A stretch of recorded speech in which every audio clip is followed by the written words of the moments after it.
All right, I'm going to do a super quick walkthrough of this system that I have put together. Somebody had commented and asked for a little walkthrough of the overflow system that I did. So I've got a 2-inch weir, it's just 2-inch PVC. At the bottom it's capped off. At the top I've got this little drain cap. I cut the top off the drain cap, which fit perfectly for the top of the overflow. So just a 1-inch PVC pipe. This is the old design that I had done. Basically a direct copy of the King of DIY, his version of the PVC overflow. So you've got PVC that goes basically all the way down to the bottom of the weir, and then it's notched off just to kind of help prevent any clogs or anything. And then I've got a tap on the top, which he also recommends in a lot of his videos covering the overflow, but he usually just drills like a 6mm hole and runs vinyl tube straight into it, which I didn't trust so much, so I actually threaded a barb into it. So from there, part of the thing I changed was, instead of having two 90s on this top U, I put a T in. The idea being that as air gets trapped in this top, that it'll end up going up as far as it can into this little chamber, leaving all of this open. I don't know how much of a difference that actually makes in reality, but I did it anyway just because I kind of wanted to. So from there, I've got the tap up here. I am going to be replacing this brass one with a stainless steel one that I got, just because brass will kind of corrode over time and release some nasty metals into your system. I did not know that at the time, so I'll be replacing that. And then I've got this little lifter pump pulling water and air out of the top of that, and then it just routes it right back up to this vent. On the vent, I've got some vinyl tube. This is just drilled into 3 holes on the top. So I've got 2 that can pull air through, and then 1 that's obviously the lifter pump return. And from the T, it goes all the way down to another little bend right here up to a union. That's just for ease of maintenance, so I can disassemble it and adjust my angles if I need to. Then it goes to another T. This tees off into a 90 and then goes up to the vent. So if you're unfamiliar with this design, it's essentially one big siphon. So it maintains the siphon all the way through this big, like through here, all the way down, and then up to that T. So that's what sets your internal water level inside the overflow. So if the pump stops pumping, it will drain the weir right to where that overflow is, and then from there it's all in equilibrium and won't go anywhere. And then as soon as that water starts overflowing again, gravity is just kind of displacing it all, and then it overflows down further into the system. So from that T, don't mind me just knocking stuff over, then it comes down to another union. Again, just ease of maintenance. Taking this thing apart's a lot easier when you have unions.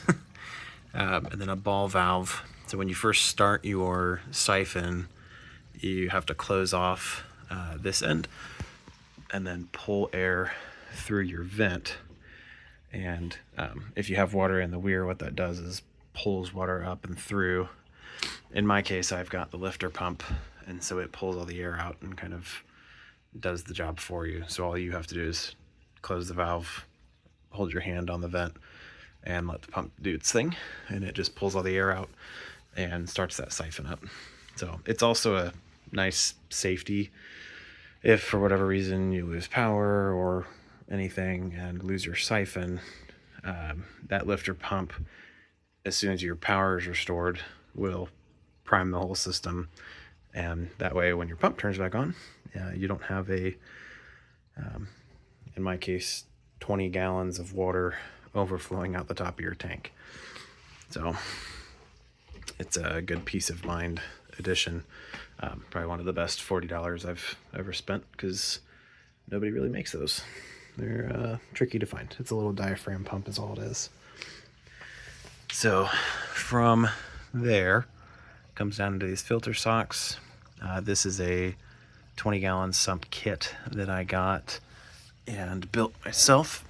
So don't mind the shoddy silicone work. So goes through vent here. I've got one heater on this side. Goes through loads of biomedia.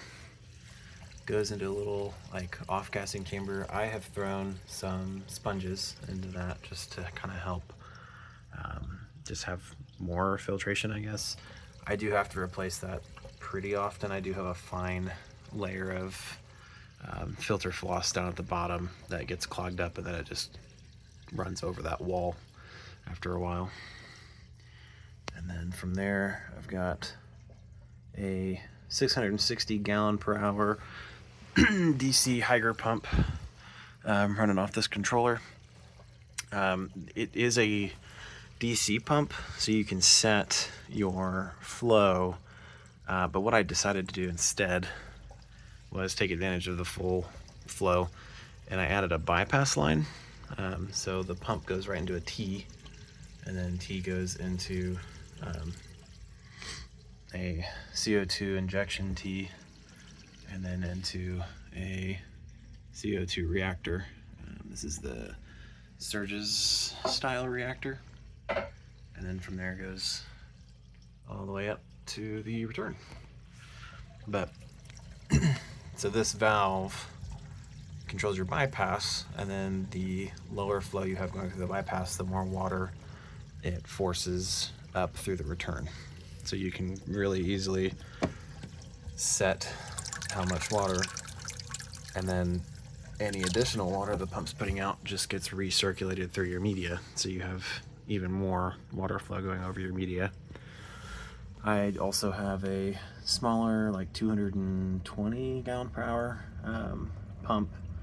Ended up being the wrong hose size, so I've got a little reducer there going up, and then into a fluval UV sterilizer, and that's just on a timer, and so it's just always also circulating water through, but that helps kind of keep the water nice and clean and sterile.